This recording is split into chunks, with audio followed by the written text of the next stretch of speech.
6 अगस्त 1945। दोस्तों यही वो दिन था जब जापान के हिरोशिमा में सब कुछ नॉर्मल चल रहा था। तभी लोगों को एक बड़ा सा एयरक्राफ्ट आते दिखता है, जिसमें से पैराशूट से बंधा कंटेनर जमीन पर गिरता है।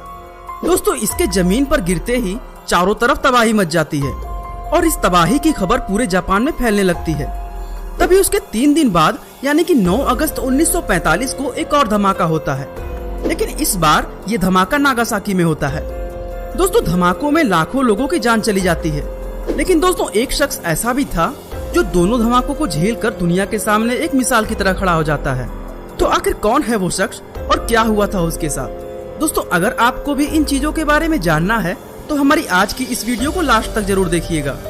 दोस्तों सेकेंड वर्ल्ड वॉर के बाद यूएस ने जापान के ऊपर 2 न्यूक्लियर बम फेंके थे, जिसमें से एक बम 6 अगस्त 1945 को हिरोशिमा में फेंका गया था। वहीं उसके 3 दिन बाद दूसरा बम 9 अगस्त 1945 को नागासाकी में फेंका गया था।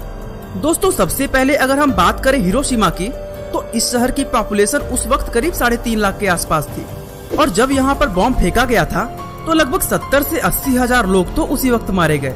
लेकिन दोस्तों ये सिलसिला यहीं पर खत्म नहीं हुआ, क्योंकि इससे भी कई ज्यादा लोग बाद में इस बम के रेडिएशन की वजह से अपनी जान से हाथ धो बैठे।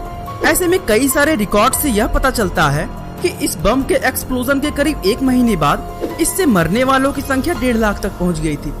वहीं इस हादसे के 5 साल के बाद मरने वाले लोगों की संख्या 2 लाख पार कर गई थी। दोस्तों ये सारे रिकॉर्ड तो केवल हिरोशिमा के हैं, क्योंकि अगर हम बात करें नागासाकी की तो उस समय वहाँ की पॉपुलेशन करीब 2,60,000 थी। लेकिन बदकिस्मती से नागासाकी में हुआ धमाका हिरोशिमा से ज्यादा भयानक था, जिस वजह से कई सारे फैक्ट्री वर्कर्स और स्टूडेंट्स तुरंत मारे गए, जिनकी संख्या 40 से 75 हजार के बीच में थी। और 1945 के अंत तक करीब 80 हजार लोग और मारे गए थे।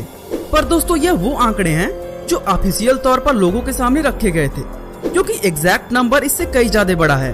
और यूएस डिपार्टमेंट ऑफ एनर्जी के मुताबिक ये नंबर अगले 5 सालों में जस्ट डबल हो गया था, यानी कि करीब 1.5 लाख से भी ज्यादा लोग नागासाकी में ही मारे गए थे।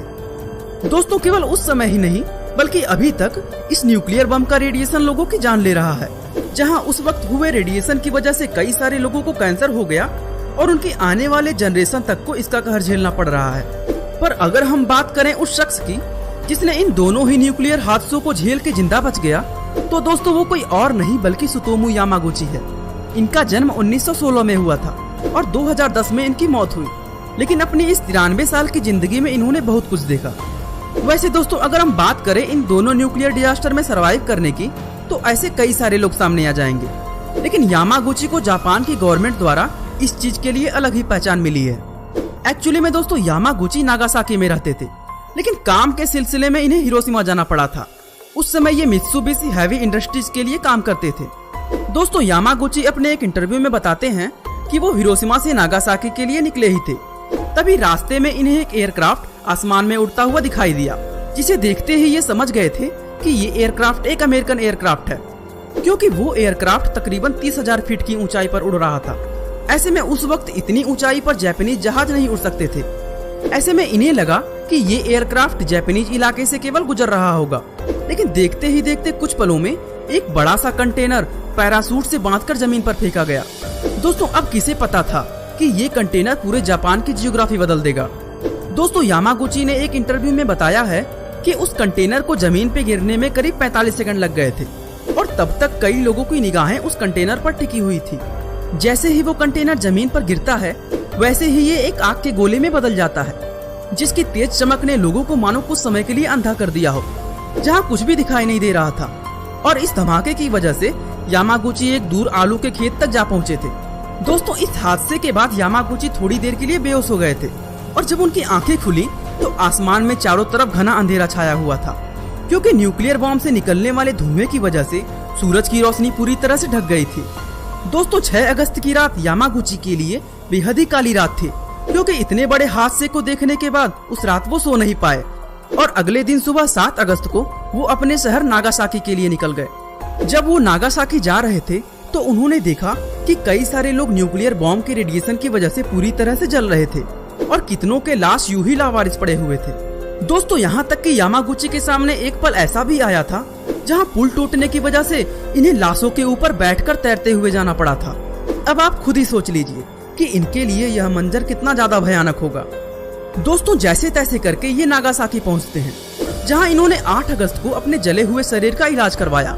इनका चेहरा न्यूक्लियर बॉम्ब की वजह से इतना ज्यादा जला हुआ था कि इनका खुद का दोस्त भी इन्हें नहीं पहचान पा रहा था। खैर वो पल भी निकल गया और अगले दिन ये अपने ऑफिस पहुंचते हैं, जहां ये अपने कंपनी के डायरेक्टर को हिरोशिमा में हुए बम हादसे के बारे में बता रहे थे। दोस्तों उस समय पूरी दुनिया को यह पता चल गया था कि अमेरिका के द्वारा हिरोशिमा में न्यूक्लियर बम फेंका गया है, लेकिन किसी को भी अंदाजा नहीं था कि ये बम कितना ज्यादा खतरनाक था।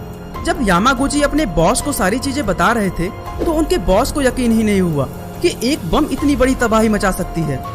पर तभी अचानक से एक और आग का गोला नजर आया, जहां ये धमाका इतना ज्यादा भयानक था कि यामागुची के ऑफिस के शीशे टूटने लगे थे।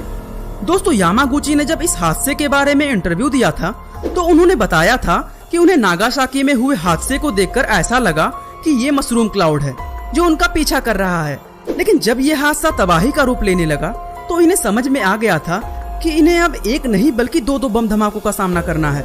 दोस्तों यामागुची बॉम्ब के कहर से पहले से ही परेशान थे और ये दूसरा धमाका तो उससे भी ज्यादा भयानक था, जिसकी वजह से एक कैंसर फैलाने वाला रेडिएशन चारों तरफ लोगों को अपनी चपेट में लेने लगा और फिर से लाखों लोगों को अपनी जान गंवानी पड़ी।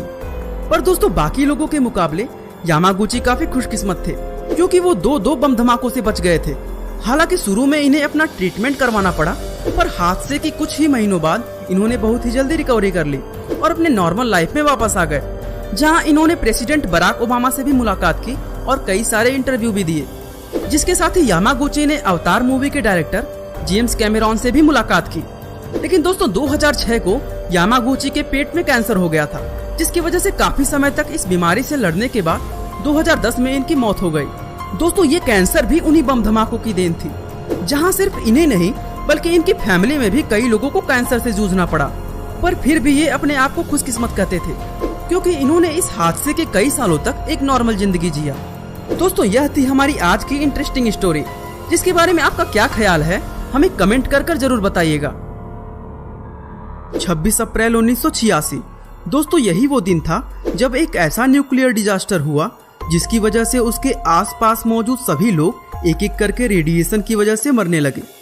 लेकिन किसी ने भी उम्मीद नहीं की थी कि उसी न्यूक्लियर पावर प्लांट में काम करने वाला एक वर्कर मौत को मात देकर न सिर्फ जिंदा बचेगा बल्कि एक अलग ही इतिहास रच देगा, जिसका इतना बड़े डिजास्टर से जिंदा वापस लौटाना किसी चमत्कार से कम नहीं है। इसे जानने के लिए डिस्क्रिप्शन बॉक्स में दिए गए लिंक पर क्लिक करें और ऐसे ही इंटरेस्टिंग वीडियोस को लगातार देखने के लिए हमारे चैनल को लाइक, शेयर और सब्सक्राइब करना ना भूलिएगा। आपका बहुमूल्य समय देने के लिए बहुत बहुत धन्यवाद।